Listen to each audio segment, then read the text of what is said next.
멤버십 가입 그리고 구독, 좋아요 정말 감사합니다. 오늘 정말 중요한 얘기를 좀 해볼까 하는데요. 많은 분들이 아직도 파이코인을 너무나도 낡고 또 익숙한 방식으로만 보고 계시더라고요. 뭐 거래소에 상장되면 얼마일까? 차트는 또 어떻게 될까? 그런데요, 제가 이번에 직접 겪어보니까 파이 생태계는 그런 식의 접근으로는 그 본질을 완전히 놓치게 됩니다. 오늘 제가 그 이유를 아주 명확하게 보여드리겠습니다.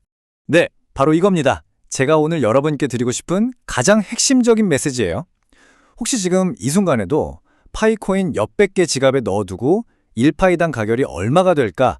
여기에만 모든 신경을 쓰고 계신가요? 그건 마치 축구 경기장에 가서 공은 하나도 안 보고 저 위에 있는 전광판 스코어만 쳐다보는 거랑 똑같습니다. 진짜 게임은요, 저 필드 위에서, 다시 말해 이 생태계 안에서 벌어지고 있거든요. 그리고 그 게임의 법칙은 일개당 단가가 아니라 내가 가진 수량이고 그 수량을 어떻게 불려나가느냐가 모든 걸 결정합니다. 새로운 토큰이 세상에 처음 나오는 런치패드, 그리고 그 토큰이 거래되는 탈중앙화 거래소, 즉 덱스에서 어떤 구조적인 기회가 생겨나는지 오늘 그 본질을 샅샅이 파헤쳐드리겠습니다. 자, 그래서 오늘 우리가 어떤 순서로 이야기를 풀어나갈지 한번 보시죠. 첫째, 왜 차트만 보는 게 치명적인 착각인지부터 짚어볼 거고요. 둘째, 제가 테스트넷에서 직접 경험한 아주 충격적인 결과를 숫자로 그대로 보여드리겠습니다. 셋째, 아니 대체 어떻게 그게 가능했는지 바로 구조의 힘을 분석해 볼 거고요. 넷째, 이게 사실은 코어팀이 그리고 있는 더 큰 그림과 어떻게 연결되는지 설명해 드릴 겁니다. 그리고 다섯 번째, 가장 중요한 관점의 전환이죠. 단가가 아니라 수량의 법칙에 대해서 이야기하고요. 마지막으로 이 모든 걸 종합해서 진짜 본 게임은 어디서부터 시작되는지 알려드리겠습니다. 자, 그럼 바로 시작하죠. 첫 번째 주제입니다. 차트만 보는 자의 착각. 대부분의 사람들이 암호화폐를 대할 때 빠지는 가장 흔하고 또 가장 위험한 함정이라고 할 수 있죠. 특히 파이코인을 볼 때 이 착각은요, 정말 심각한 결과를 낳을 수 있습니다. 바로 이런 질문들이죠. 정말 귀에 익숙하지 않으세요? 이건요, 전형적인 중앙화 거래소, 그러니까 CX 시장 참여자의 관점이에요. 남이 만들어 놓은 가격표 위에서 이게 오를까 내릴까 눈치 보면서 맞추는 게임에 불과합니다. 하지만 파이 생태계는요, 이 프레임으로 들여다보면 절대 그 본질을 볼 수가 없습니다. 파이의 진짜 가치와 기회는 이런 투기적인 질문들, 저 너머에 존재하기 때문이죠. 제가 이번에 그걸 숫자로 그리고 정말 온몸으로 확인했습니다. 자, 이제부터 집중하셔야 합니다. 여러분이 지금까지 가지고 있던 생각을 아마 완전히 뒤집어 놓을지도 모르는 실제 테스트넷 실험 결과를 공개하겠습니다. 이건 단순한 이론이나 추측이 아니고요. 제가 직접 움직여서 얻어낸 실제 결과 데이터입니다. 제가 이 실험을 시작할 때 가지고 있던 총 자금이 바로 이겁니다. 800 테스트 파이. 여기서 중요한 건 이걸 가지고 제가 도대체 뭘 했느냐 이겁니다. 전체 800 테스트 파이 중에서 300개는 새로운 프로젝트에 투자하는 런치패드에 참여하는 데 썼고요. 지금 화면에 보이는 이 500 테스트 파이가 바로 제가 탈중앙화 거래소, 즉 덱스에서 실질적으로 운용했던 자금입니다. 여기서 제가 꼭 강조하고 싶은 점은요. 제가 하루 종일 차트만 쳐다보면서 미친 듯이 단타를 친 게 절대 아니라는 겁니다. 정말이에요. 초반에 딱 집중해서 시스템을 좀 파악하고 그 이후에는 솔직히 말해서 거의 내버려뒀어요. 방치에 가까웠죠. 그리고 며칠이 지나서 지갑을 다시 열어봤을 때의 최종 결과입니다. 제가 가지고 있던 모든 DF 토큰들을 전부 테스트 파이로 매도해서 깔끔하게 정리한 뒤에 최종 잔액, 자, 숫자를 찬참히 명확하게 읽어드릴게요. 4,408.78 테스트 파이. 다시 한번 강조하지만 이게 그냥 오르내리는 환산 평가액이 아니고요. 실제로 모든 포지션을 다 정리하고 제 지갑에 실제로 들어온 실현 수익입니다. 숫자가 참 많은 걸 말해주죠. 자, 이 결과를 좀 더 자세히 뜯어볼까요? 두 가지 기준으로 분석해보죠. 왼쪽, 제가 처음에 시작했던 총자산 800 테스트 파일을 기준으로 보면요. 3,600개가 넘게 순수하게 늘어났습니다. 오른쪽은 더 놀랍죠. 실질적으로 제가 DX에서 굴렸던 돈 500 테스트 파일을 기준으로 보면 무려 3,900개가 넘는 파일을 번 셈입니다. 근데 제가 오늘 이 결과를 보여드리는 이유가 나 돈 이만큼 벌었어요. 이걸 자랑하려는 게 절대 아니에요. 제가 진짜로 충격받았던 건 이 수익이 만들어진 그 과정, 그 방식이 제가 지금껏 알고 있던 그 어떤 시장하고도 완전히 달랐다는 겁니다. 그럼 도대체 어떻게 이런 말도 안 되는 결과가 가능했을까요? 제가 신들린 트레이딩 기술이라도 가졌을까요? 천만에요. 정답은 바로 구조에 있었습니다. 파이 생태계가 만들어낸 이 독특한 구조, 그리고 그 초기 단계에서 나타나는 비효율성, 모든 기회는 바로 거기에 숨어 있었습니다. 이 모든 건 그냥 우연히 일어난 일이 아닙니다. 파이코어 팀의 공식 발표들을 시간 순으로 쭉 따라가 보면 이게 다 아주 잘 짜인 계획의 일부라는 걸 알 수 있어요.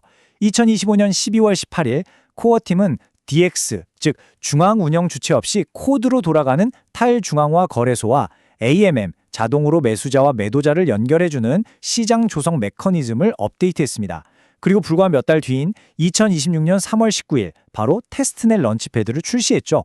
이건요, DX의 의미 없는 투기성 토큰들이 마구잡이로 생겨나는 걸 막고 건전한 유틸리티를 가진 토큰들을 공급하는 파이프라인을 만들겠다는 아주 명확한 의도입니다. 이 두 가지가 만나면서 완전히 새로운 기회의 구조가 만들어진 겁니다. 이 기회가 만들어지는 과정을 제가 4단계로 한번 정리해봤습니다. 한번 들어보세요. 첫째, 런치패드가 열리면 새로운 토큰에 대한 기대감으로 어마어마한 사람들이 몰려듭니다. 둘째, 하지만 이 사람들 대부분은 이 새로운 시스템을 전혀 이해하지 못해요. 얼마를 넣어야 할지, 토큰은 언제 어떻게 풀리는지 그야말로 초기 혼란 상태에 빠지는 거죠. 셋째, 이 사람들의 혼란은 그대로 DX의 비효율성으로 이어집니다. 가격이 제자리를 못 찾고 유동성이 엉뚱한 곳으로 마구 쏠리는 현상이 나타나는 거죠. 바로 이때 네 번째 단계가 나타납니다. 이 구조와 군중의 혼란을 정확히 이해하고 있는 극소수가 바로 그 비효율성 속에서 엄청난 기회를 포착하게 되는 겁니다. 제 수익은요, 바로 이 4단계가 만들어낸 완벽한 합작품이었던 거죠. 이게 그냥 제 뇌피셜이 아니라는 걸 증명하는 데이터가 있습니다. 바로 실제 IRA 런치패드 테스트 결과인데요. 이걸 보시면 제가 말한 초기 혼란이 뭔지 바로 이해가 되실 겁니다. 자, 보세요. 스테이킹, 그러니까 나 이거 참여할 의사가 있다 라고 표시한 사람이 무려 47만 명이 넘었습니다. 하지만 실제로 돈을 넣는 커밋 단계까지 진행한 사람은요, 19만 8천여 명, 약 41.6%에 불과했습니다. 이게 뭘 의미할까요? 절반이 넘는 사람들이 하려고는 했는데 막상 돈을 넣는 단계에서는 헤맸거나 방법을 몰랐거나 망설였다는 뜻입니다. 이 데이터 자체가 바로 제가 말한 초기 혼란의 명백한 증거고요. 구조를 이해한 사람에게는 이 숫자들 속에서 기회가 보였을 겁니다. 자, 그렇다면 이런 구조가 그냥 어쩌다 보니 만들어진 걸까요? 절대 아닙니다. 이것은 파이코어 팀이 처음부터 그리고 있던 아주 거대한 그림, 그 빅픽처와 정확하게 맞아떨어집니다. 이게 바로 파이 네트워크의 미션, 창립 이념입니다. 이 문장 안에 모든 답이 다 들어있어요. 그들의 목표는 처음부터 단순히 거래소에 상장해서 가격 띄우는 코인이 아니었다는 겁니다. 핵심 키워드가 뭐죠? 가장 널리 배포된 사용자 기반, 그리고 그 위에서 실제로 작동하는 P2T 생태계, 즉 거래소의 투기꾼이 아니라 생태계에 참여하는 진짜 사용자들이 주인이 되는 경제를 만들겠다는 겁니다. 코어팀의 의도는 공식 발표들을 보면 더 명확해져요. 그들은 파이를 단순한 투기 자산이 아니라 생태계 참여형 자산으로 만들고 싶어 합니다. 런치패드 역시 돈을 모으는 수단이 아니에요. 좋은 D앱들이 사용자를 확보하고 제품의 유틸리티를 검증하는 도구로 설계됐죠. 그리고 DX는 그렇게 검증된 토큰들이 건전하게 거래되는 시장의 역할을 하는 거고요. 자, 그럼 지금 우리가 하고 있는 이 모든 과정, 특히 지금의 테스트넷은 뭘까요? 맞습니다. 본 게임을 위한 거대한 리허설이자 우리 모두를 위한 훈련장인 셈입니다. 코어팀은 지금 우리를 훈련시키고 있는 거예요. 메인넷이라는 진짜 전쟁터에 내보내기 전에 말이죠. 자, 이제 오늘 설명의 가장 중요한 부분입니다. 패러다임의 대전환이 필요한 시간이에요. 여러분의 그 좁은 시야를 1파이당 가격이 얼마지?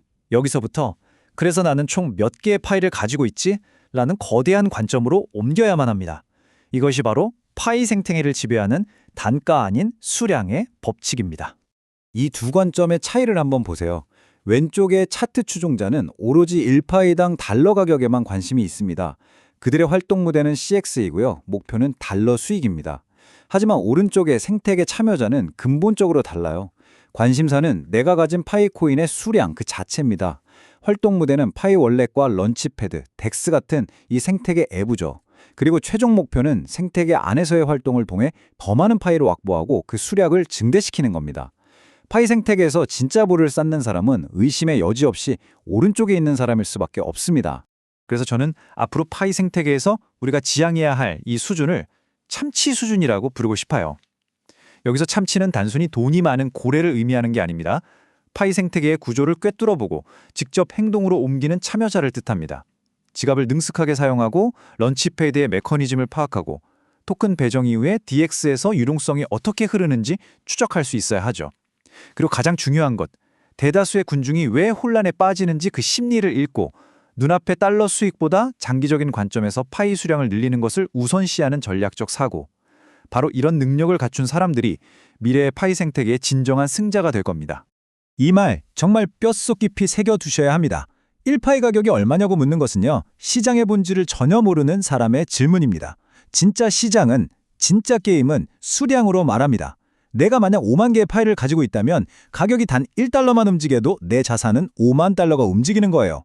1개당 가격에 집착하는 사람은 바로 이 수량의 힘, 이 규모의 경제를 모르는 사람입니다. 진짜 게임은 내가 얼마나 많은 수량을 확보했고 그 수량을 이 생태계의 구조 속에서 어떻게 더 불려나갈 수 있느냐에 달려 있습니다. 자, 이제 정리를 해보겠습니다.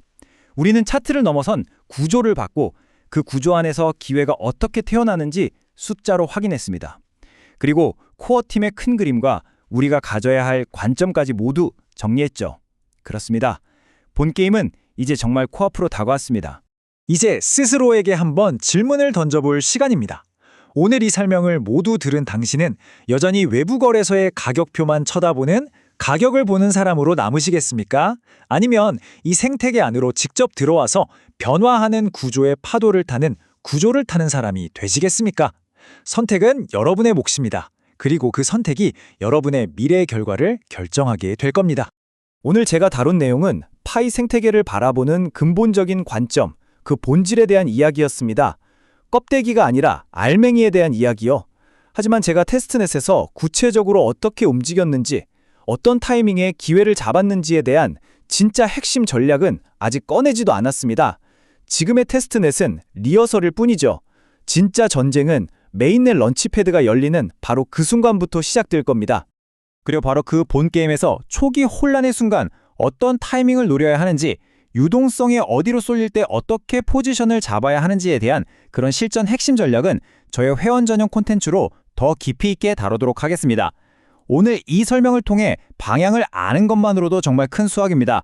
하지만요, 방향만 아는 사람과 그 방향 위에서 실제로 구조의 파도를 타는 사람의 격차는 메인넷이 열리는 그 순간부터 상상하시는 것 이상으로 벌어지게 될 것입니다.